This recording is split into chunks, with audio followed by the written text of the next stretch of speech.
What's good? Tyler back, GK Goluremi. So today's video is going to be going over if and when you guys should be playing injured. And the first thing you need to know is that anytime you think you may be injured, something doesn't feel quite right, the first thing you should be doing is seeing your trainer or a doctor. There's so many times that I see a bunch of kids posting pictures of their swollen finger online, asking a bunch of strangers what's wrong with it, and you're never going to get a good response doing this. Nobody's going to be able to tell what's wrong with you just from a picture, and especially a bunch of guys who aren't trainers or doctors themselves and haven't actually studied the subject. So like I said, first thing you do when you think you're injured, go see your trainer, go see a doctor, and figure out exactly what's wrong. So it may be a controversial opinion, but I do believe that under very specific situations that you should be playing injured, and I'm sure a lot of you guys would immediately disagree with this statement, but I'm just going to give a couple examples of me dealing with injuries throughout my playing career. So this first story is from my first professional contract when I was in Finland's top league, and throughout the majority of our preseason, I was dealing with a nagging groin injury, which I was just having a lot of trouble recovering from.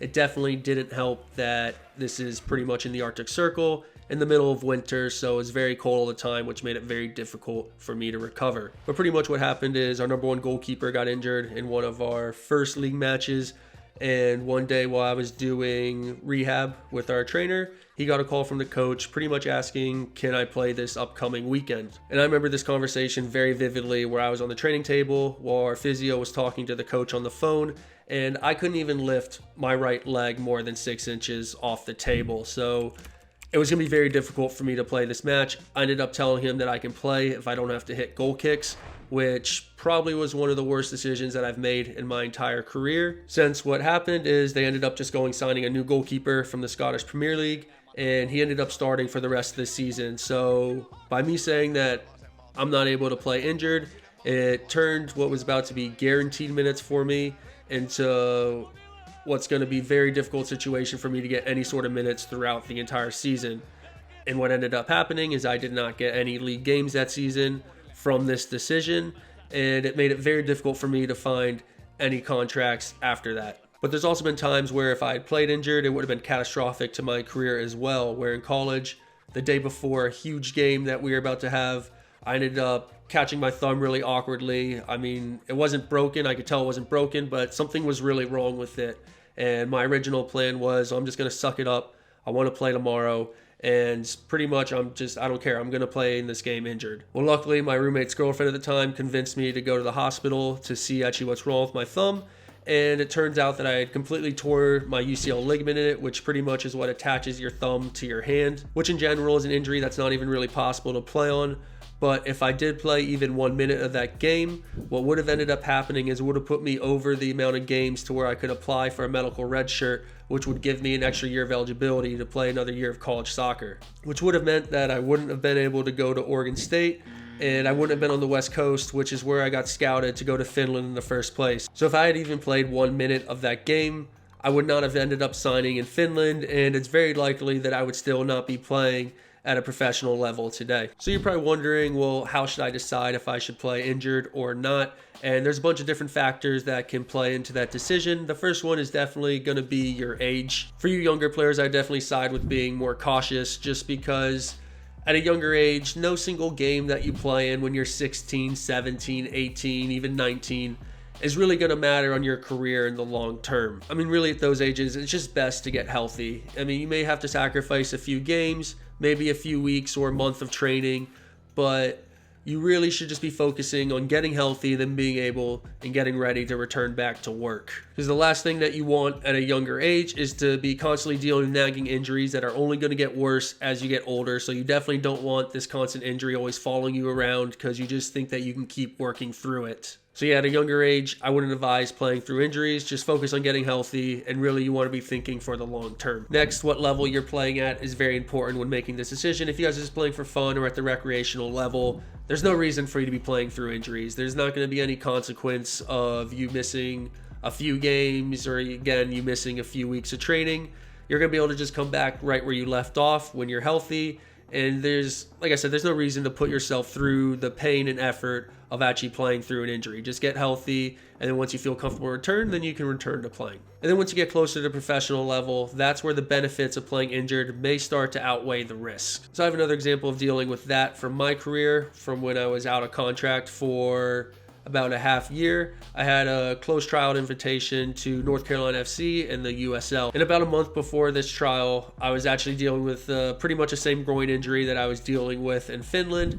And what I did is I pretty much didn't train for a whole month. I just did rehab. I was just trying to get as close to 100% as possible, and then did one really light session before this tryout. And under normal circumstances, there's no way I would have tried to go play in these friendly games that they had set up for us.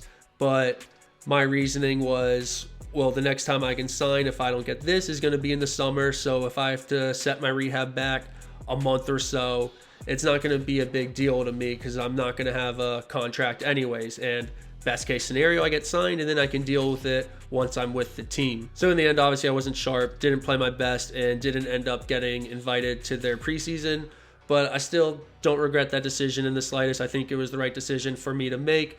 All it did is then I had an extra month of rehab after, and by the summer I was perfectly fine, and I ended up signing for Spansko out in Croatia. So the next very important factor when trying to make this decision is what type of injury you're actually recovering from, where if it's a major injury like you're coming back from a torn ACL, or even me when I tore the ligaments in my thumb which required surgery. With those types of injuries, it's best to use caution. I mean, coming back a couple weeks early, it's not going to be worth risking re-tearing whatever ligament that you tore or re-aggravating something like that, where then it sets your rehab back multiple months. And in some cases, I've even seen it set people back over a year. So with recovering from those major injuries, you guys just play it as safe as possible. Don't come back until you feel comfortable. Don't come back until your doctor gives you the green light. Those are things that you really don't want to be messing with. So the injuries I'm talking about playing through are really the smaller stuff, like with my groin, where obviously they are injuries. But if I re-aggravate my groin, like when I was with North Carolina or in Finland, worst case, I was going to have to do an extra 3 weeks of rehab. It's not like these major injuries where you're maybe risking where you're going to have to do another 4, 5, 6 months of rehab, which is the last thing you want to do when you're getting really close to being able to come back on the field. And then the last factor I'm going over is what part of the season you're actually in. So when I'm in mid-season or off-season break, I rarely ever try to play through any sort of injuries. If something feels weird to me or I think I tweaked something, normally I just take a few days off, do a little bit of rehab, see how it feels, and then see if I can return back to training. And when I do return, I just usually first few days something really, really light. Because in these situations, there's just no reason to aggravate something. I mean, I know heading into this preseason, heading back into the season, you want to be as sharp as possible, but it's much more important to be healthy when you're entering into the preseason phase. Because even if you're not in your best form, it really only takes a few weeks to get back in form. But if you come into preseason with a nagging injury, there's a chance that that could stick with you for much longer than just a couple weeks. And sometimes it can even stay with you for the entire season, which isn't something that you want to be dealing with. So in off-season, mid-season breaks, your main focus should really be of just staying as healthy as possible. And then in mid-season, when games and minutes are on the line, that's when I'm personally a lot more willing to play through minor injuries, just because, I mean, that's the reason why you're under contract. That's the reason why you're playing, is to get minutes. And if I think I can play through something, then I'm definitely going to try. So those are the main factors I think you should be focusing on when trying to make a decision if you should play or not. And again, always listen to your doctor, listen to your trainer. They know a lot more about these topics than you do. And if they say you shouldn't play, then you shouldn't be playing.